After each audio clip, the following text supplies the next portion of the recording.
احکام المیراث احکام المیراث کہ ورثہ جو تقسیم کرنا ہے اس کے لیے قرآن کے احکام کیا ہیں اور اہل روایات نے جو میراث کے تقسیم کرنے کے اصول بنائے ہیں وہ کیا ہیں، اور جو غیر مسلم ہمیں کہتے ہیں کہ قرآن کے احکام میں تضاد ہے وہ اس کی نوعیت کیا ہے۔ تو یہ آج کا ہمارا موضوع ہے۔ پہلے ہم کچھ مثالیں دیکھیں گے کہ جن سے پتہ چلے گا، وہی غیر مسلم ہمارے سامنے پیش کرتے ہیں، اور کہ جن کی روح سے جو ہمارا روایتی تصور ہے تقسیم کا اس میں بہت گڑبڑ ہے، اور وہی گڑبڑ بنیاد بنی ہے کنٹراڈکشنز ان قرآن اس موضوع پر۔ مثلا ہم 4 مثالیں لیں گے اور چاروں مثالوں سے ایک بات ہمارے سامنے آئے گی۔ فرض کریں کہ یہاں ایک زوج ہے، زوج کا معنی خاوند۔ فرض کرو کہ ایک خاوند ہے خالد، وہ ہے متوفی، وفات یافتہ، خالد وفات پاتا ہے۔ اب یہ جو خاوند وفات پا رہا ہے اس کی ایک بنت کا معنی ہوتا ہے بیٹی، ایک بیٹی ہے اس کے مرسال، اور نمبر 2 اس کی زوجہ ہے، زوجہ کا معنی بیوی، اس کی ایک بیوی ہے، اور نمبر 2 اس کے ہیں ابوین۔ ابوین کا معنی ماں اور باپ، ماں اور باپ۔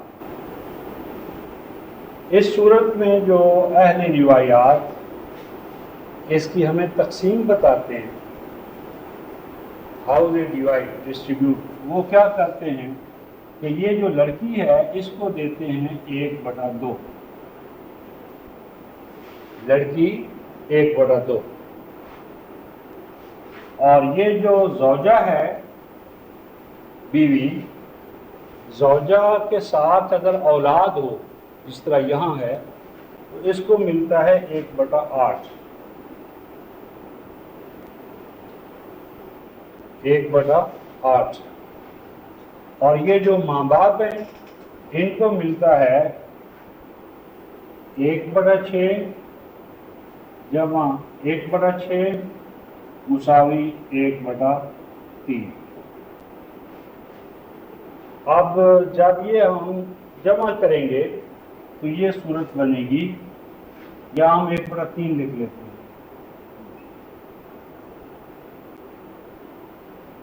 تو یہ غالباً نیچے 24 آئے گا۔ یہ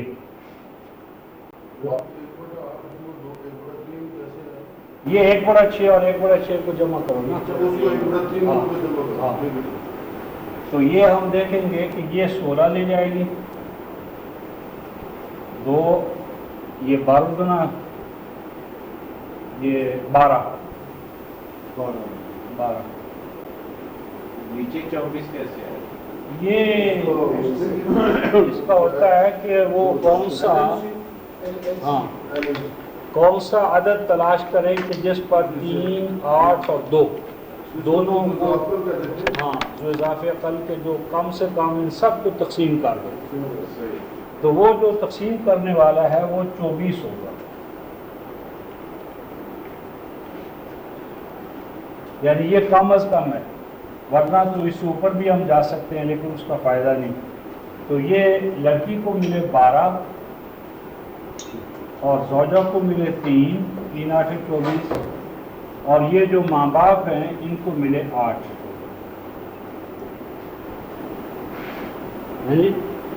اب اس صورت میں کیا ہوا، 12 3 15 اور 8 23. اب یہ بنے 23/24.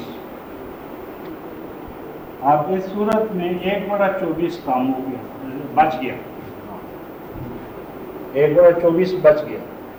اب یہ جو بچتا ہے اس کو کہتے ہیں کہ اس کو پھر تقسیم کر دو واپس ان پر، یعنی 1/24 کا 1/8 مزید وہ اس کو دے دو، 1/8 اس کا اس کو دے دو، اور 1/3 اس کو دے دو.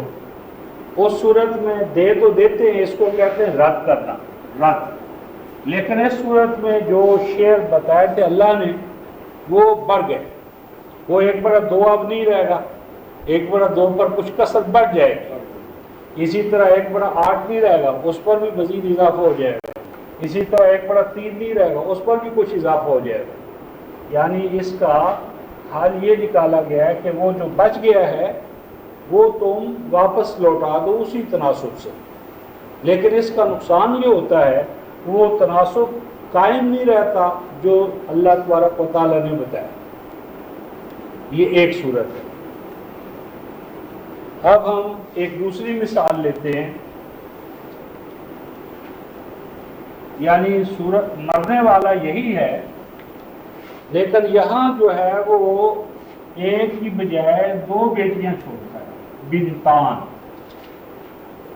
2 بیٹیاں، یعنی 2 بیٹیاں ہیں، ایک بیوی ہے اور ماں باپ ہے.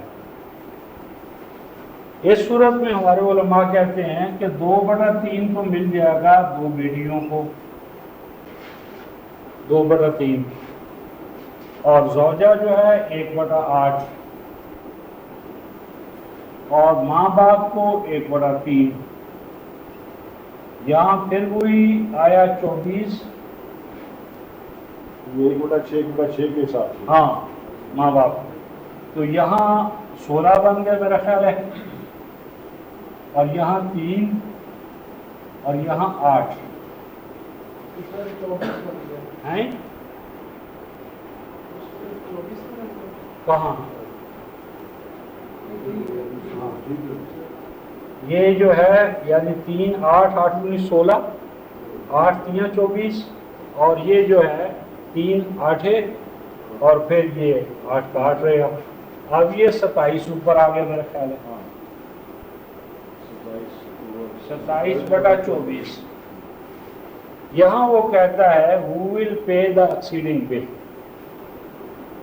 غیر مسلم نے یہاں پر کہا ہے who will pay the exceeding bill. یا یہ 3/24 جو ہے یہ فاضل ہو گیا، سرپلس. یعنی سرپلس سے مراد یہ ہے کہ جو کچھ ہمارے پاس موجود تھی وہ 24 تھے اور دینا پڑ گیا ہمیں 27. یعنی جو دینا ہے ہم نے وہ ٹوٹل ہمارے پاس اماؤنٹ ہے 24، اور جو ہمارے اوپر آ رہا ہے وہ 27 ہے. اس طرح ہمیں 3 جو ہے وہ بارو کرنا پڑتا ہے باہر سے. تو اس کا علماء کیا کرتے ہیں، اس کو کہتے ہیں اول. اول کا معنی ہوتا ہے کہ یہ جو 3 بڑھ رہا ہے نا وہ اسی تناسب سے کہتے ہیں کم کر دو. یعنی یہ جو 3 کی کمی آ رہی ہے نا، 3 گھر پورا نہیں ہو رہا، تو یہ 3 اسی تناسب سے ان سے کاٹ لو. 2/3 میں سے وہ 3/24 کا جو بنے 3/24 ضرب 2/3 وہ کاٹ لو. اس میں سے 1/8 کا وہ ضرب دے کر 1 سے 1/3. نتیجہ کیا نکلے گا کہ وہ کاٹ تو لیں گے اور بڑی اونچی یہ ضربیں اور تقسیمیں چلی جاتی ہیں، لیکن وہ 2/3 یہاں نہیں رہے گا. اس میں سے کوئی نہ کوئی کسر کم ہو جائے گی. یہ 1/8 نہیں رہے گا، اس کا کچھ کم ہو جائے گا. یہ 1/3 ہے، اس کے میں کمی آ جائے گی. یعنی وہ ساری پوری ریاضی کے لمبے چوڑے وہ بناتے ہیں. لیکن آخری بات یہ کہنے والا کہتا ہے غیر مسلم کہ بھائی وہ تو ٹھیک ہے، ہم مطمئن ہو گئے، لیکن یہ قائم نہ رہا اصول کہ 2/3 تھا، 1/8 تھا، 1 کمی ہو گئی. اس میں مسئلہ تو حل ہو گیا لیکن کمی سے ہوا. وہ اللہ کا جو بتایا ہوا تناسب تھا وہ قائم نہیں رہا۔ اچھا، اب ہم اس کو یوں کرتے ہیں کہ یہاں جو بنایا تھا زوج خالدہ خالد، اب یہاں ہم زینب کرتے ہیں، یعنی یہ جو مرنے والی ہے یہ زینب ہے، مرحومہ جو ہے وہ زینب ہے، یعنی بیوی ہے۔ اب دو مثالیں اور لاتے ہیں، اور وہ یہ ہیں کہ مرنے والی جو ہے وہ عورت ہے، خاتون، زینب بیوی۔ اب بیوی ہے تو بیٹی کو دیا 1/2، اور یہاں اب زوج نہیں ہوگا، بیٹی ایک ہی ہے۔ بیٹی ایک ہے پہلی مثال میں، یہاں اب زوج ہے، زوج۔ اب زوج کو اولاد کے ساتھ ملتا ہے 1/4، اولاد ہو تو 1/4، اولاد نہ ہو تو 1/2، اور ماں باپ کو ملتا ہے 1/3۔ اب یہاں بنا 12 اور یہ بنا 6 جمع 3 جمع 4، یہ بنا 6 3 9 اور 4 13، 13/12۔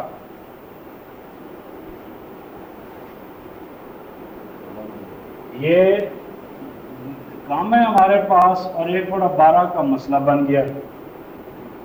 یہ کہتے ہیں کہ 1/12 کا 1/2، وہ جو بنے وہ اس میں سے کم کر دو، یعنی 6 میں سے کم کر دو کہ ایکسٹرا نہیں، کم کریں گے، کیونکہ یہاں تو ہمارے پاس نیچے کم ہے، اوپر زیادہ ہے، پیسہ بھی بڑھ گیا؟ یعنی یہ جو مال ہے وہ ہمارے پاس کم ہے، جی مال کم ہے، 12 ہیں، اور جو دینے ہم نے وہ 13 ہے، لہٰذا وہ 1/12 جو ایکسیڈنگ ہے وہ اسی تناسب سے ان سے کم کر دو۔ 1/12 کا یہ 1/2، پھر 1/4، پھر 1/3، پھر وہ ان میں سے لیس کر دو۔ یہ اس کا حل بتاتے ہیں۔ اسی طرح اب ہم یہاں یہی رکھتے ہیں مثال، صرف یہاں ہم کر دیتے ہیں کہ یہ 2 بیٹی ہیں، بنتان، 2 بیٹی ہیں، یہاں 2 بیٹی ہیں، تو 2 بیٹیاں اگر ہو جائیں تو یہاں 2/3 ہو جائے گا، باقی بھی رہے گا 2/3۔ جب 2/3 ہوگا تو یہاں پر یہ بن جائے گا 8،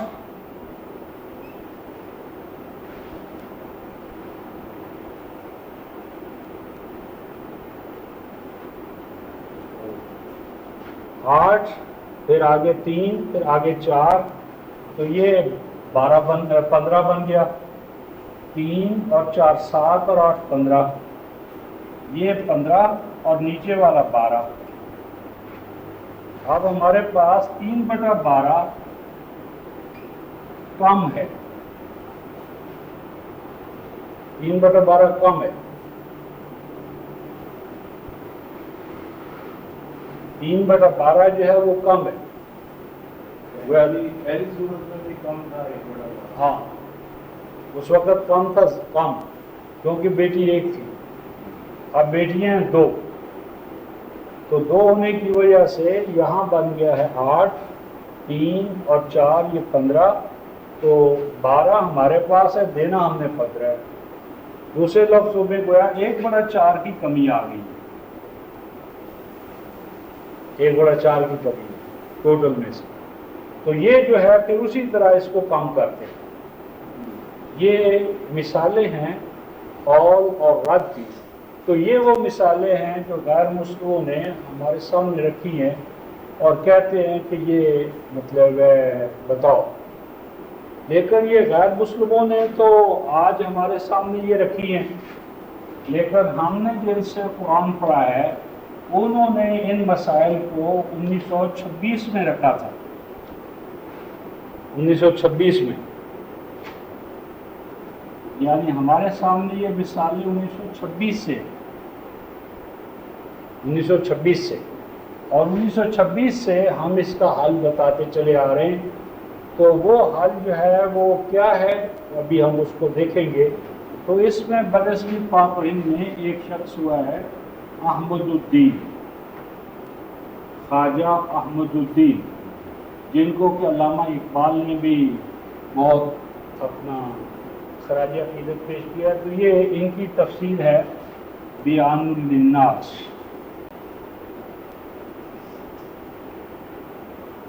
اور اس پر مستقل ایک کتاب ہے ان کی احکام میراث پر، جو عربی میں بھی ترجمہ ہو گئی ہے۔ تو یہ یعنی مطلب یہ نہیں ہے کہ ہم آج غیر مسلموں کی ان مثالوں کو سامنے رکھ کر اور اپنا کوئی نقطہ نظر فریم کر رہے ہیں، یہ بات نہیں ہے، بلکہ آج سے 80 سال قبل ہم اس نقطۂ نظر پر قائم ہو چکے ہیں اور ہم نے اس کا حل امت کے سامنے رکھا ہے، اور اسی حل میں ان تمام مسائل کا حل موجود ہے۔ اب میں آپ کے سامنے وہ اصول رکھتا ہوں جن اصولوں کو اگر ہم نظر انداز نہ کرتے تو یہ مسائل پیدا نہ ہوتے۔ یعنی جو خلاصہ میں رکھ رہا ہوں، جس سے کہ وہ بیسز یا بنیادیں ہمارے سامنے آ جائیں گی، جس سے کہ یہ تمام مسائل حل ہو جائیں گے۔ پہلی چیز یہ ہے کہ احکام میراث میں جو ہمارا روایتی ٹریڈیشنل جو نقطہ نظر ہے، اس میں جو غلطیاں پیدا ہوئی ہیں، ان غلطیوں میں سب سے پہلی غلطی جو ہے، پہلی غلطی وہ یہ ہے کہ انہوں نے سورہ البقرہ آیت 180 تا 182 یہ جو 3 آیات ہیں، سب سے پہلی غلطی جو ہے بلنڈر، جس سے کہ مسئلہ میراث الجھ گیا ہے، وہ سب سے پہلے یہ ایک پوائنٹ ہے، وہ یہ ہے کہ پہلی غلطی جو ہمارے ہاں در آئی ہے وہ یہ ہے کہ ہم نے یہ جو آیت ہے، بلکہ آیات ہیں 3 180 181 182، ان آیات میں اللہ تعالیٰ نے ہمیں وصیت کا ایک حکم دیا، وصیت کا قانون، اور اسے اہل تقوی پر اوبلیگیٹری قرار دیا ہے، حقاً علی المتقین، اہل تقوی پر واجب تھا، واجب اور کوتبہ فرض ٹھہرایا گیا تھا یہ قانون۔ تو وہ جو تھا نا وصیت کا قانون، اس کو ہمارا جو روایتی تصور ہے نا، اس نے اس کو منسوخ کر دیا، یعنی روایتی تصور نے اس کو منسوخ کر دیا کہ یہ اب جو حکم ہے میراث کا، وصیت کا میراث میں، یہ منسوخ ہو گئے۔ حکم الہی ہے کہ جس کو اللہ تعالیٰ حقاً علی المتقین قرار دیا ہے، اس کو انہوں نے منسوخ کر دیا ہے، اور منسوخ ہو جانے کی وجہ سے یعنی جو وارث ہے نا، جس کی کہ وہ چیز ہے، یعنی وارث جو جدوجہد کرتا ہے، کماتا ہے، تو اس کو اپنی کمائی کے بارے میں یہ حق نہیں دیا کہ وہ اس کے بارے میں ول لکھے کہ میری یہ جو میراث ہے یہ کیسے تقسیم ہوگی، کس کو کتنی ملے گی۔ یعنی اگر یہ قانون قائم رہتا تو اس کا فائدہ یہ تھا کہ مثلا اب اولاد ہے، فرض کر لیں کہ اولاد ہے، اولاد ہونے کے ناطے سے تو سارے ہی برابر ہیں، لیکن مثلا ایک بچہ جو ہے وہ نافرمان ہے اور دوسرا جو ہے وہ فرما بردار ہے، ایک بچہ جو ہے وہ نادار ہے، یعنی وہ پوری اس میں اتنی اہلیت نہیں ہے، یا اس کے بچے زیادہ ہیں، یا اور اس کی اکنامک کنڈیشن اچھی نہیں ہے، اور دوسرا جو ہے وہ پوری طرح یعنی اس کے پاس سرپلس ہے، اس کے پاس سرپلس ہے، تو یہ جو نادار ہے اس کو بھی اور جو مالدار ہے دونوں کو برابر کر دیتے ہیں۔ اسی طرح فرض کر لو کہ ایک شخص کی 2 بیویاں ہیں، 2 بیویاں، اب ایک اس کی پہلی بیوی ہے کہ اس کی ساری اولاد جو ہے وہ اپنے پاؤں پر کھڑی ہے، اور مثلا دوسری بیوی ہے کہ اس کے پاس ابھی نابالغ بچے ہیں جن کی تعلیم اور تربیت کا سارا اسے تکفل کرنا پڑے گا۔ اب اگر 1/8 میں 1/8 اولاد کے ساتھ جو ملتا ہے تو ان دونوں کو آگے چل کر 1/16 1/16 ملے گا، کیونکہ 2 میں تقسیم ہو جائے گا۔ اب 1/16 اسے ملے گا، 1/16 اس کو ملے گا۔ اب اس کی مثلا پہلی کی کوئی لائبلٹی نہیں ہے، اور دوسری کی جو ہے وہ تمام تعلیم و تربیت کی خاوند کے بعد اب اس کی ذمہ داری ہوگی، تو اب اگر دونوں کو برابر کر دیں گے تو یہ ظلم ہے۔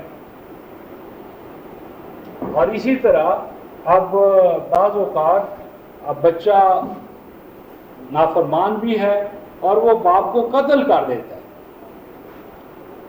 جائیداد پانے کے لیے،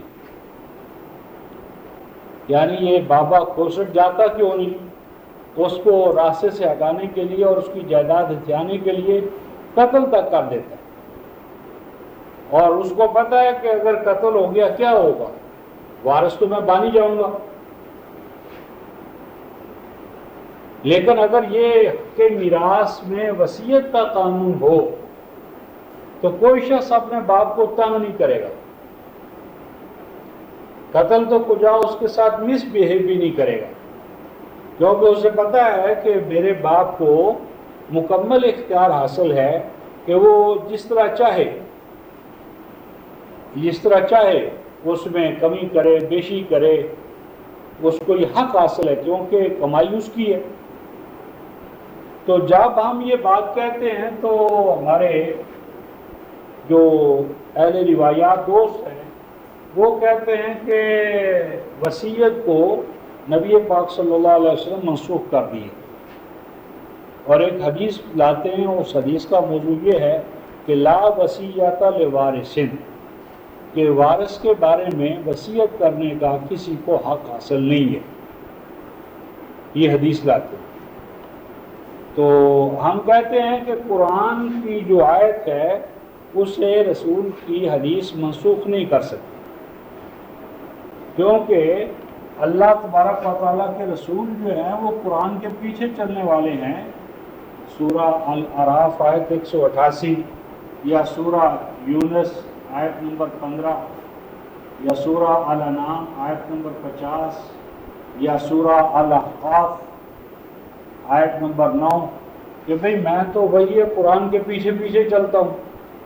تو جب نبی پاک صلی اللہ علیہ وسلم بنفس نفیس جب موجود ہوں تو وہ قرآن کے پیچھے چلیں گے، تو ان کی طرف منسوب اقوال کیسے قرآن کے ناسخ ہو سکتے ہیں؟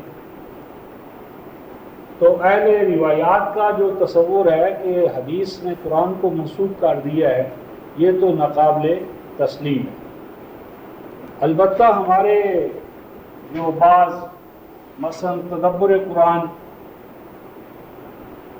امین اصلاحی صاحب، جن کے شاگرد ہونے کا دعویٰ ڈاکٹر سار اور جاوید حامدی کرتے ہیں، امین احسن اصلاحی، یہ گروہ جو ہے یہ قرآن کو حدیث کی بنیاد پر تو منسوخ نہیں مانتا۔ ان کی تفسیر ہے تدبر قرآن، تدبر قرآن، 9 جلدیں اس کی۔ تو یہ کہتے ہیں ہاں ہم یہ مانتے ہیں کہ قرآن کو حدیث منسوخ نہیں کر سکتی، لیکن یہ کہتے ہیں کہ ہمارا یہ ہے کہ قرآن کو خود قرآن منسوخ کر دیتا ہے، کہ قرآن خود ناسخ بھی ہے اور منسوخ بھی، یعنی قرآن جو ہے وہ ناسخ بھی ہے اور منسوخ بھی، یعنی قرآن ہی قرآن کو منسوخ کر سکتا ہے، حدیث نہیں کر سکتی۔ اور اس بنیاد پر وہ کہتے ہیں کہ یہ جو 180 تا 182 3 آیتیں ہیں، ان کو حدیث نے منسوخ نہیں کیا، البتہ ان کو قرآن ہی نے منسوخ کر دیا۔ اور وہ کہتے ہیں کہ دیکھو، جب وارثوں کے حصے مقید نہیں تھے کہ کس کو کتنا ملنا ہے، اس وقت تک تو یعنی کیا تھا؟ وصیت تھی، وصیت کا قانون تھا۔ اور پھر جب اللہ تعالیٰ نے سورہ نساء نازل کر دی اور اس کی آیت نمبر 11 اور 12 آ گئی، سورہ النساء آیت 11 اور 12 جب آ گئی، تو ان 2 آیتوں نے، یہ جو سورہ نساء کی 2 آیتیں ہیں، انہوں نے منسوخ کر دیا سورہ البقرہ کی 3 آیتوں کو، آیت 180 اور 181 اور 182۔ تو یہ کہتے ہیں ہم مانتے ہیں کہ قرآن حدیث سے تو منسوخ نہیں ہوتا، لیکن قرآن منسوخ ہو جاتا ہے قرآن سے۔ تو وہ کہتے ہیں کہ یہ جو 2 آیتیں آئی ہیں نا، انہوں نے منسوخ کر دیا ہے سورہ البقرہ کی آیت 180 تا 182، یعنی یہ ناسخ ہے یہ، اور یہ منسوخ ہے، یہ آیت منسوخ ہے، بلکہ آیات منسوخ ہے۔ یہ لیٹسٹ نقطہ نظر ہے اہل روایات، یعنی قرآن کا سنت سے منسوخ ہونا یا حدیث سے منسوخ ہونا تو کہتے ہم بھی نہیں مانتے، لیکن ہم یہ مانتے ہیں کہ قرآن سے منسوخ ہو جاتا ہے، اور یہ جو آیات ہیں یہ منسوخ ہیں، اور یہ آیت یا آیات 2 آیتیں ناسخ ہیں۔ ہم ان کو کہتے ہیں کہ یہ جو آپ نے تفسیر بھی لکھی ہے، مفسر بھی آپ ہیں، اور بات بھی آپ یہ کہہ رہے ہیں کہ ہم قرآن کو قرآن ہی سے منسوخ کریں گے یا نہیں کریں گے، تو ہم کہتے ہیں کہ بات یہ ہے کہ نہ بات آپ کی نہ ہماری۔ جس قرآن کی آپ تفسیر لکھ رہے ہیں اسے ذرا پڑھ تو لیں، ان آیتوں کو تو پڑھ لیں جن آیتوں کو آپ ناسخ قرار دے رہے ہیں۔ تو اگر آپ ان آیتوں کو پڑھیں گے تو 4 دفعہ قرآن یہ کہتا ہے، 1 دفعہ نہیں 4 دفعہ،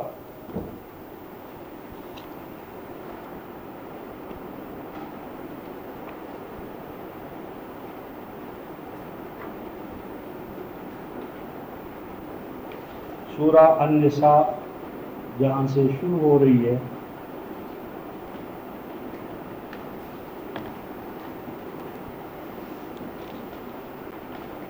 یہ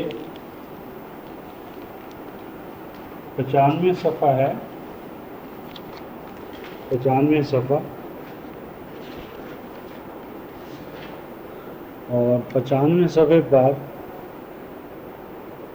سب سے پہلے یہ جو یوصیکم اللہ فی اولادکم آیت نمبر 11 آئی ہے، تو اس میں یہ الفاظ آئے ہیں کہ یہ جو تقسیم ہوگی نا، فلاں کو اتنا دو، فلاں کو اتنا دو، یہ ساری کی ساری جو ہے تقسیم ہی ہوگی من بعد وصیت توصون بہا او دین، یعنی یہ جو تقسیم ہے یہ آیت 11 میں بھی ہے اور آیت 12 میں بھی ہے، یہ 4 دفعہ آیا ہے۔ یعنی یہ پہلے فَلِأُمِّهِ السُّدُسُ، آگے ہے من بعد وصیت یوصی بہا او دین، کہ اس پر عمل ہوگا جب وصیت پر عمل ہو جائے اور قرض ادا کر دیا جائے۔ یعنی جو تقسیم ہے، تقسیم سے پہلے 2 مرحلے ہیں، وہ کیا ہیں کہ پہلے قرض ادا کرو، قرض کے بعد وصیت کو پورا کرو جو وصیت اس نے کی ہے، اور اس کے بعد پھر دوبارہ آگے اگلی آیت میں پھر آیا من بعد وصیت یوصین بہا او دین، دوبارہ آیا من بعد وصیت، عورتوں کے بارے میں آیا کہ جو تم وصیت کر چکی ہیں وہ عورتیں،